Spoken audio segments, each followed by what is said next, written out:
Everybody, আসসালামু আলাইকুম। অনেকদিন পর আমি আবার একটা ভিডিও নিয়ে আসছি। তো আজকের ভিডিওতে আমি আপনাদের একটা গ্রাম ঘুরে দেখাবো। এটা ময়মনসিংহ। বর্তমানে ময়মনসিংহে আমার একটা আত্মীয়র বাড়িতে আছি। আর এখানে তার বাড়ি ওইটা। আর এটা আমার বোন। এটা একটা পুকুর। এখানেও একটা পুকুর। ওখানে আমার আম্মু আব্বু। আমার বড় বোন আসেনি।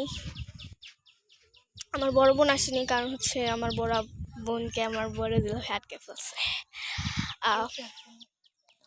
এখানে কত সুন্দর জায়গা না, স্পেসটা সুন্দর। আমরা মূলত ময়মনসিংহে গিয়েছিলাম দাওয়াত খাওয়ার জন্য।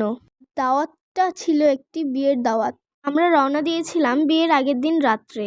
পরদিন যেতে যেতে আমাদের মূলত সকাল 7টা বেজে গিয়েছিল। আমরা সকালে যাওয়ার পর নাস্তা করে ফ্রেশ হয়ে দেখি যে বউর লাগেজ প্যাক করা হচ্ছে।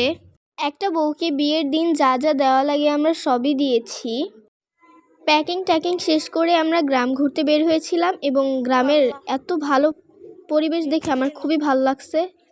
পুকুরের হাঁসগুলো দেখতেও খুবই সুন্দর লাগছে, তাই এগুলোকে একটু ভিডিও করে নিলাম। এরপর আমরা সবাই রেডি হয়ে বরযাত্রী রওনা দিলাম। বউয়ের বাড়ি একদম আমাদের বাড়ির পাশে। যেহেতু বউদের বাড়ি হুজুর বাড়ি, তাই আমরা বউদের কিছুই ভিডিও করতে পারিনি। আর পরদিন যেহেতু আমাদের বাড়িতে আয়োজন ছিল, তাই এখানে সবাই তোড়জোড় করে আয়োজন করছে। বিয়ে বাড়ির আনন্দই তো অন্যরকম, তাছাড়া গ্রামের বিয়ে বাড়িতে একটু আনন্দ বেশিই হয়। আমার কাছে গ্রামের বিয়ে খুবই ভালো লেগেছে। খুব শান্ত একটা পরিবেশে অনুষ্ঠানটা শেষ করেছি। আর এদিকে রান্নার আয়োজন হচ্ছে। হাজারো ব্যস্ততার মাঝে বেশি কিছু ভিডিও করতে পারিনি, তাও যতটুকু করেছি তা আপনাদের সাথে শেয়ার করলাম।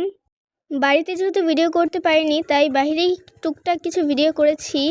এই ছোটো ভিডিওটি আপনার কাছে কেমন লেগেছে কমেন্ট করে জানাবেন। ভিডিওটি যদি ভালো লেগে থাকে তাহলে একটা লাইক আর কমেন্ট অবশ্যই করবেন। আর আজকে এই পর্যন্তই। আল্লাহ হাফেজ।